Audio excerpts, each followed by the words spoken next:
think Jaris is here. I'm sure you have a lot of things on your mind. Please feel free to ask him where we're actually going, what should we actually expect from the next election, and what do you intend to do about it, first of all. Sure. What is your thought on the One Malaysia concept? Or what is it? Do you? I should have brought another. I got another PowerPoint where you switch it on and turn out the lights, and all you hear is the toilet flushing. That's one. Look, on paper it's beautiful, all right. The problem is it's like so many other promises of this administration and the previous. A lot of talk and little walk, all right. Didn't he say Perkasa is not that racist? Perkasa not that racist. I don't know where this Prime Minister came from. I don't know which planet he came from. All right. Wasn't he the one who lifted the suspension on that Ahmad Ismail?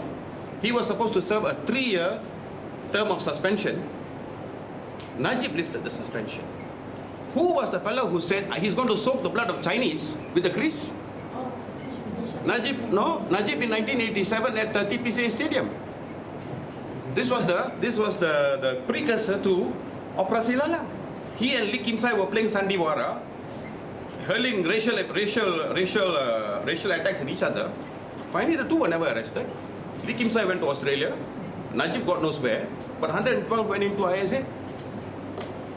In 2007, who was it who declared Malaysia an Islamic state? Najib. So why should I begin to believe that this Mongolian murderer it has any intention of dismantling racist policies? Why should I believe? I mean, ask yourself what tangible evidence he has put before this nation.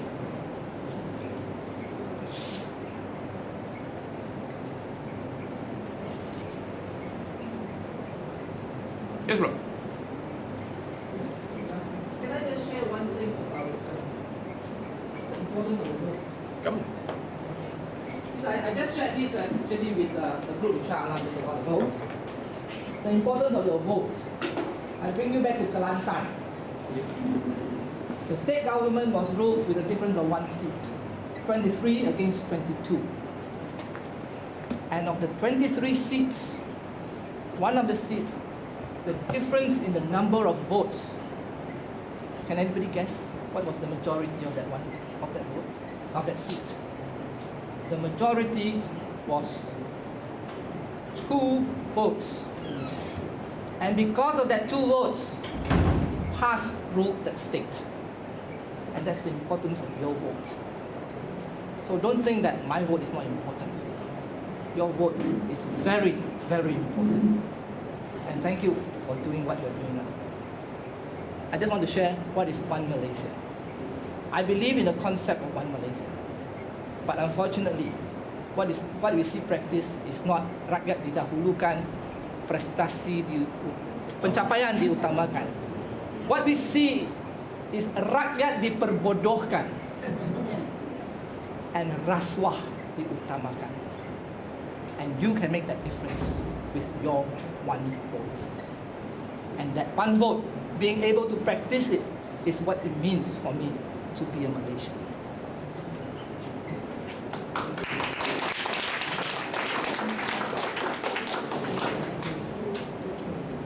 I think for too long you all have allowed them to get away with this.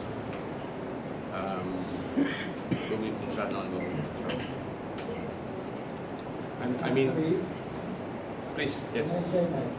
Please come. Thank you. I was very touched by your speech. But looking at, we look back to our previous election, we should say that your speech actually has more or less moved them. If you look at the present election, most of the other race, other than non-Malays, they have voted the opposition. They are doing something about it, that's definitely. You would do better if you want to change the government, it's the Malay vote. I think so all all of us here, I can't say for who, most of my friends, they really, like you say, we voted for the opposition. I think so the Cebu case is a good example. And also same goes to the Ulu Selangor. It is the Malay votes, if you want to change the government, that you have to look into. And your speech, if you touch us, I think you can do very well if you go pay more attention to the pakcik and the pakcik in the company, because there's no way we can touch them. All the way that we can touch is the people in the urban area. But the rural area is the where the kingmaker are. May I ask your name, sir? Tommy. Tommy,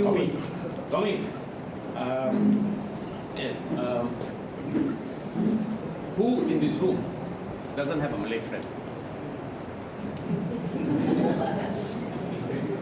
Everybody got Malay friend? Okay. This time, same day, next week, can you each bring a Malay friend? Tell me where to come and I'll come there. Because it's not my job to take the message. I agree with you. You're completely right. But it's not my job to get the message out. It's our job. If we're going to take this country back, we'll have to do it collectively. All right? You got Malay friends, yes?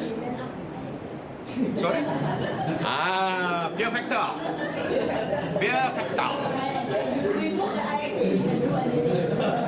If we take the government back, we can remove the ISA and we can turn Kamunting into an orphanage. No, but seriously, I like your suggestion, Tommy. I think you've hit the nail on the head. But can we do it? Each of you bring a Malay friend. You haven't tried, Tommy. You're already giving up before you've tried. You're already coming up with excuses before you've tried. Because what? It's not my job, it's not my country. Remember, I am a Malaysian. We all said I am a Malaysian. And if you recognize that there's a need to get the Malays to see the truth, and I agree with you, then let's work on it together. Or am I asking the impossible of you? Leceh, uncomfortable, don't know how to approach them. They might be offended. So what? We are fighting a civil war. Do you want to wait for another 1,806 deaths in custody before you say, okay, I'll speak to Ali, see whether he'll come? You want to wait for that? And then come and tell me the next one that we feel frustrated and anger and what have you? Why can't we try now? You've got Malay friends. Tell them you heard this Melayu gila from Pahang come and rave and rant, but I think you should listen to him, and maybe if you think he's wrong, correct him. Ask them to come and correct me. But don't take the easy way out by saying susah. Or wait for your one who's sitting next to you. He'll bring. I'll skip. That's what's been happening for the last 30 years. Passing the baton, passing the buck. My good friend, come in front.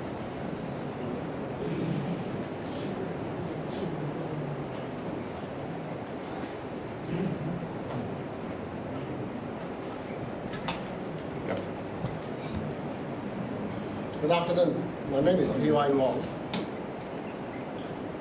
Tommy Daly support about Malay is not supporting.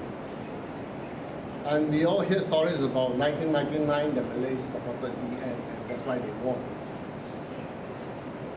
In reality, that's what UMNO wants you to do.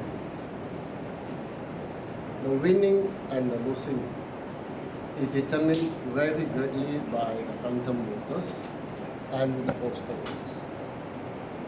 When we as citizens do not take part in the electoral process,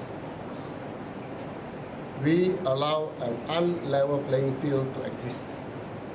It has existed for the last 52 years. When we saw in Cebu, I was there. The count, I think, was finished by 8:30, 9 o'clock. The results were known, but the SPR refused to announce it because they were trying to manipulate the postal votes. Can you imagine a voting result when 96% of the votes go to one party? You think it's statistically possible?